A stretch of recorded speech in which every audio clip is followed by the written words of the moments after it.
Número 3. Trudy Chase.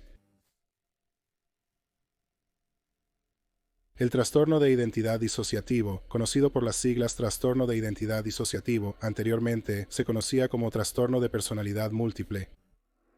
Se cree que del 1.1 al 1.5% de la población mundial lo padece. Un artículo en el Independent afirma, cita, trastorno de identidad disociativo es una estrategia de supervivencia mental creativa en la que la personalidad se divide a una edad temprana debido a un trauma severo y crónico. Fin de la cita. La doctora Mary Seymour, una psicóloga clínica, dijo que cuando alguien experimenta algo traumático, cita, una parte de la persona puede capturar esos recuerdos y mantener al resto de la persona a salvo al aferrarse a ellos y aislarlos. El cuerpo lo recuerda, pero no se aleja. Simplemente se aferra a ello y no lo comparte. Uno de los casos más notables de trastorno de identidad disociativo es Trudy Chase, que no es su nombre de nacimiento. Nació en 1935 en el estado de Nueva York. Chase tuvo una vida muy trágica y triste, y el trauma de esa experiencia es por lo que desarrolló trastorno de identidad disociativo. El trauma que experimentó no le fue conocido hasta que fue a terapia. A través de la terapia, las experiencias que estaban enterradas comenzaron a volver a ella. Solo tenía 2 años cuando su madre dejó a su padre y se casó con su padrastro. Su padrastro la abusó física y sexualmente, comenzando cuando ella era solo una niña. También aprendió en terapia que su madre era abusiva con ella. Soportó el abuso hasta que tenía 16 años y luego huyó de casa. Cambió su nombre a Trudy Chase porque no quería que nadie de su vida anterior la encontrara. Chase explicó que se dio cuenta por primera vez de que convivía con diferentes personalidades cuando escuchó una voz dentro de su cabeza. Rápidamente se dio cuenta de que había más. Resultó que tenía 92 personalidades. Ella se refería a sus personalidades como sus tropas y todas recordaban diferentes partes de su vida. Creía que las personalidades surgieron porque, como ella lo puso, cita, algo tiene que ceder, fin de la cita. Continuó diciendo, cita, no puedes descargar tanto en un ser humano y no perder algo, fin de la cita. También se ha referido a sí misma y a otros que viven con trastorno de identidad disociativo como estando en una situación mucho mejor de la que estaban antes. Dijo que la multiplicidad te mantiene cuerdo incluso bajo las peores condiciones. Soy cuerdo, somos cuerdos. Lo creas o no, es más fácil de manejar que lo que fue el abuso, fin de la cita. Sus personalidades tenían distintos nombres, incluyendo a Catherine la Negra, una persona enfadada. Otra era Conejo, y era la personalidad que lidiaba con el trauma. Conejo no hablaba, solo aullaba debido al dolor. De aquí proviene el título de la memoria de 1987 de Chase, cuando el conejo aúlla. En 1990, la vida de Chase fue la base para la miniserie Las voces dentro de las vidas de Trudy Chase. Ese mismo año, Chase obtuvo atención nacional cuando fue entrevistada sobre su condición en el show de Oprah Winfrey. No todas las experiencias con trastorno de identidad disociativo son las mismas. En la situación de Trudy Chase, algunas de sus personalidades estaban dormidas y algunas ni siquiera se conocían entre sí. El terapeuta de Chase fue el Dr. Robert Phillips, y él dijo que el trastorno de identidad disociativo es en realidad una forma creativa para que alguien maneje su trauma. Él dijo, cito, parece ser algo sobre el cerebro, sobre la mente, que permite que este proceso muy creativo entre y ayude a defender a una persona. Por lo general es una persona que es abusada muy joven, antes de que se forme una personalidad. Dado su corta edad, es extremadamente difícil para ellos manejar todo lo que está sucediendo. No solo eso, sino que las personas que viven con trastorno de identidad disociativo son muy capaces, y trastorno de identidad disociativo en realidad les ayuda a ser funcionales en sus vidas. Fin de la cita. Trudy Chase murió en marzo de 2010 a la edad de 74 años. Número 2. Kim Noble. Kim Noble nació en 1960 en el Reino Unido. No tiene un gran recuerdo de lo que le sucedió en su juventud, que causó un trauma tan extremo que desarrolló trastorno de identidad disociativo. Dice que no quiere saberlo porque lo que sea que sea será molesto. por lo que prefiere no pensar en ello. Lo que sí sabe es que sus padres eran trabajadores de fábrica y que a menudo otras personas la cuidaban. Cree que sufrió abusos entre las edades de 1 y 3 años. Como adolescente, enfrentó numerosas dificultades. Sufrió una sobredosis y fue enviada a un hospital psiquiátrico. Desarrolló tanto anorexia como bulimia. Como adulta, tuvo muchas estancias en un hospital psiquiátrico, le dieron otros diagnósticos durante estos días. Cuando tenía 20 años, se dio cuenta de que surgían otras personalidades. A veces las personalidades podían ser peligrosas. Durante unos 5 años tuvo un trabajo conduciendo una furgoneta. Luego, un día, mientras conducía, una de sus otras personalidades, Julia, tomó el control y condujo la furgoneta hacia una fila de autos estacionados. Luego fue hospitalizada de nuevo. Esta vez se le diagnosticó esquizofrenia. Después de ser liberada, una de sus personalidades, Hailey, presenció la filmación de material de abuso sexual infantil por miembros de una red de pedófilos. Hailey los denunció a la policía. Fue amenazada y luego fue víctima de una violencia intensa. Dijo que ese hombre le arrojó ácido en la cara y luego alguien prendió fuego a su cama. Mientras ella estaba en la cama, logró escapar. Su casa fue destruida. Kim dijo que no sabía nada sobre las actividades de Hailey. En 1995, Kim fue diagnosticada con DID y las cosas comenzaron a tener más sentido. Comenzó a ir a terapia 2 veces por semana y muchas personas en su vida la ayudaron. Tiene muchas personalidades diferentes, pero hay relatos variados sobre cuántas personalidades hay. Según su memoria de 2012, Todo de mí, cómo aprendí a vivir con mis muchas personalidades, compartiendo mi cuerpo, tiene más de 20. Cuando fue entrevistada en 2011 para The Guardian, dijo que tenía hasta 100. Para asistir con su trastorno de identidad disociativo, Kim inició terapia de arte. A muchas de ellas les gusta pintar. Tienen diferentes estilos en su arte. Las personalidades incluyen a Patricia, la dominante actual. Es organizada y garantiza el pago de las facturas. También se asegura de que su hija Amy tenga lo que necesita. Bonnie era la personalidad dominante y más responsable antes de Patricia. Judy, de 15 años, padece bulimia. Salomé es devota católica.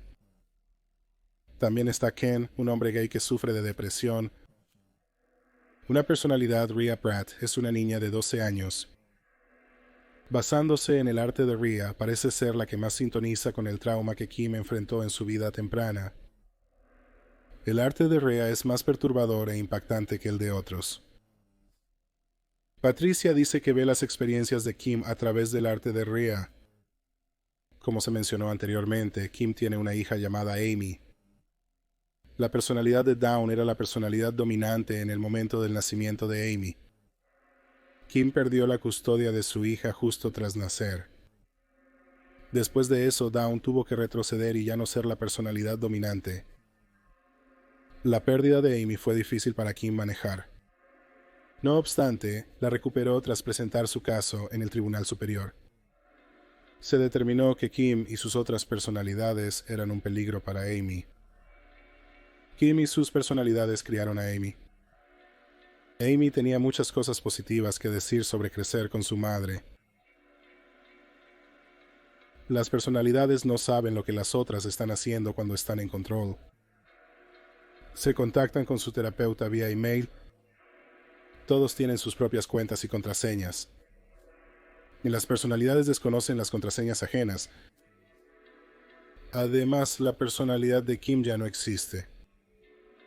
Patricia dice que Kim es solo el cuerpo y las otras personalidades lo habitan, pero sí responden al nombre de Kim.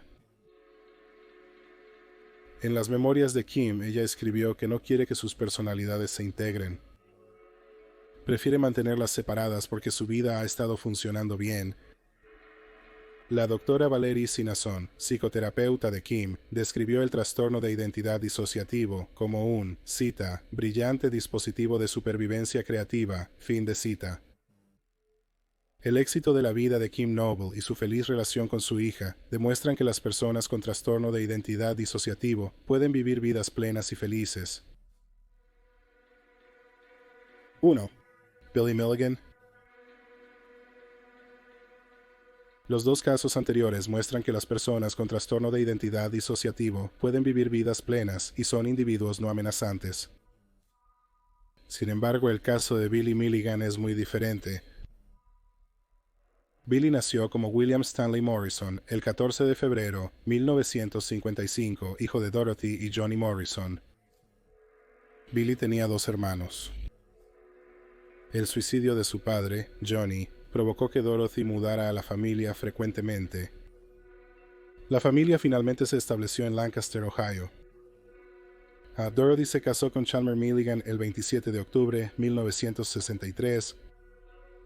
Chalmer adoptó a los hijos de Dorothy y ellos adoptaron el apellido Milligan. Billy afirmó que su padrastro lo abusó sexual y físicamente desde una edad temprana.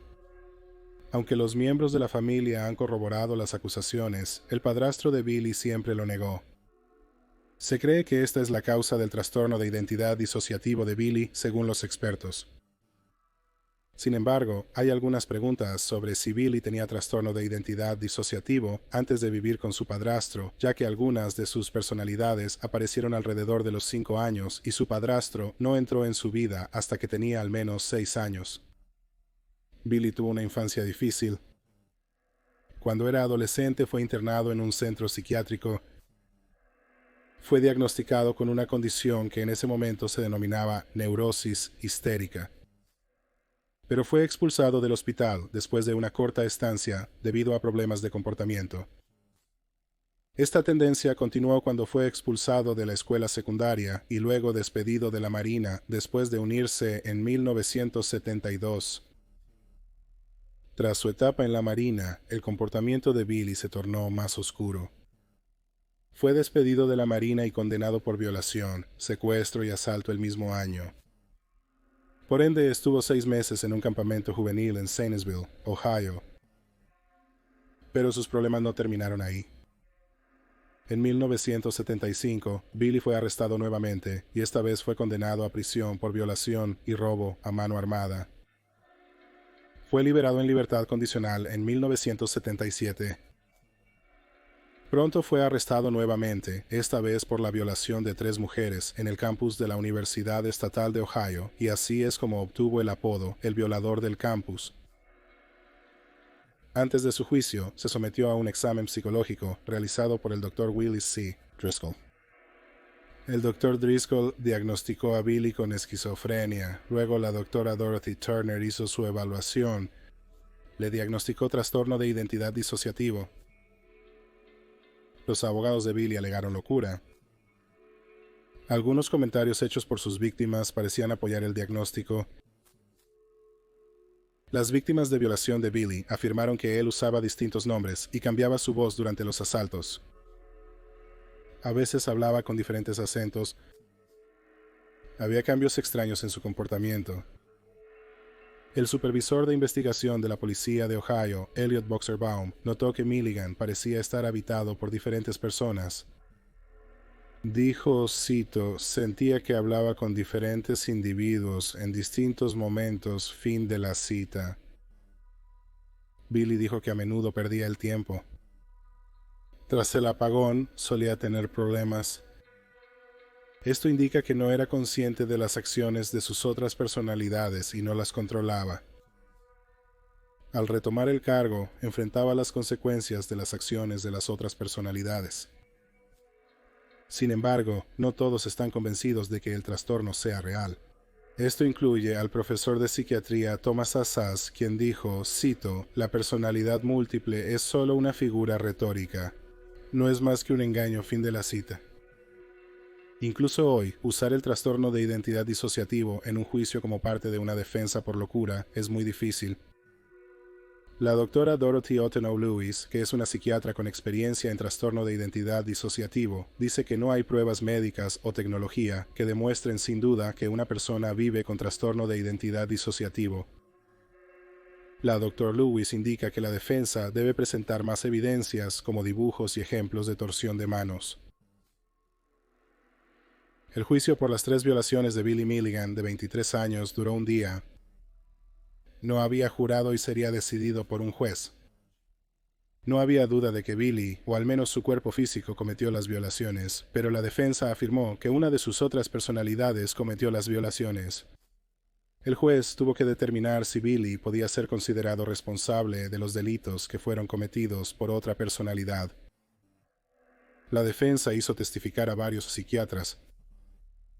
Billy fue absuelto por locura el 4 de diciembre de 1978. Fue el primer acusado en la historia de los Estados Unidos en usar el trastorno de identidad disociativo como defensa y ser encontrado no culpable. No obstante, Billy no pudo andar libremente. Terminó pasando los siguientes 10 años en hospitales psiquiátricos estatales. Al entrar a la instalación tenía 10 personalidades. Billy dijo que Reagan era una personalidad malvada. Era yugoslavo y comunista. Billy le culpó por los robos de los que había sido condenado. Dijo que Reagan sentía que estaba actuando como Robin Hood. Arthur era británico y estaba interesado en temas como la ciencia y la medicina. Después estaba Alan, un manipulador. Tommy, interesado en tecnología, fue llamado maestro del escape. Alana era una lesbiana de 19 años. Esta personalidad fue descrita como tímida y disfrutaba de actividades como el crochet. Ella fue la que supuestamente violó a las mujeres. Lo hizo para sentirse cerca de ellas. Durante su tratamiento, el psiquiatra David Call quería integrar las personalidades de Billy. Pero ocurrió lo contrario. Con el tiempo en la instalación, Billy desarrolló 14 personalidades más. Algunas de las personalidades se consideraron riesgos para la seguridad y se les llamó indeseables. En 1980, Billy fue enviado al Hospital Estatal de Lima para insanos criminales. Billy despreciaba el hospital y lo llamaba una cámara de horrores. Lo odiaba tanto que en julio de 1986 escapó. Fue a la estación de autobuses de Columbus, Ohio. Dejó una cinta de video grabada de sí mismo en la estación de autobuses. Explicó que escapó porque temía por su vida. Su escape fue un acto de autodefensa. Billy se dirigió a Bellingham, Washington. Vivió bajo el nombre de Christopher Carr. En Bellingham, compartía cuarto con Michael Madden, de 32 años. Madden desapareció en septiembre de 1986. Billy vendió el auto de Madden poco después de su desaparición. Billy estableció un apartado de correos para Madden y redirigió su correo allí. Cobró los cheques de la pensión y del gay bill de Madden. Nunca se ha encontrado a Michael Madden. Se cree que fue víctima de un juego sucio. Tras casi 4 meses fugado, Billy Milligan fue recapturado en Miami, Florida, en noviembre de 1988. Poseía algunas pertenencias de Madden. La policía interrogó a Billy sobre la desaparición de Madden. Dio relatos contradictorios de su experiencia. Billy es el sospechoso principal del asesinato de Michael Mann, pero no fue acusado. Billy fue llevado de nuevo al hospital. Fue liberado en 1988. Los médicos pensaban que sus personalidades se fusionaron y no era un peligro social. Estuvo bajo supervisión estatal de salud mental hasta 1991. Fue la última vez que estuvo supervisado. Billy se trasladó a California, residió un tiempo y luego volvió a Ohio. Billy Milligan fue diagnosticado con cáncer en 2012 y murió el 12 de diciembre de 2014 a la edad de 59 años en un asilo de ancianos en Columbus, Ohio. La vida de Billy ha sido la base e inspiración de varias piezas de medios. Daniel Keyes, autor galardonado de Flores para Algernon, publicó Las mentes de Billy Milligan en 1981. El caso de Billy inspiró la M de 2016, película de Night Shyamalan fragmentado. En 2021 Netflix lanzó una serie documental llamada Monstruo Interior, las 24 caras de Billy Milligan. Finalmente, la serie de Apple de 2023, protagonizada por Tom Holland, The Crowd Room, se basa en Billy Milligan.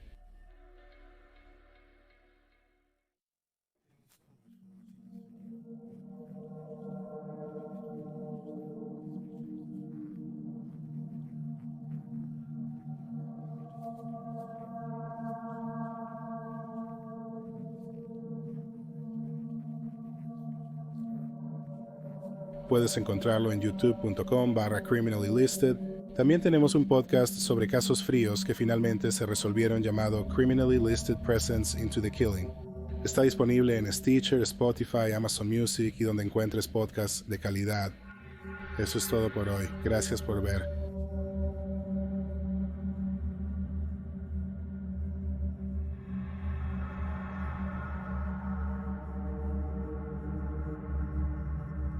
Tú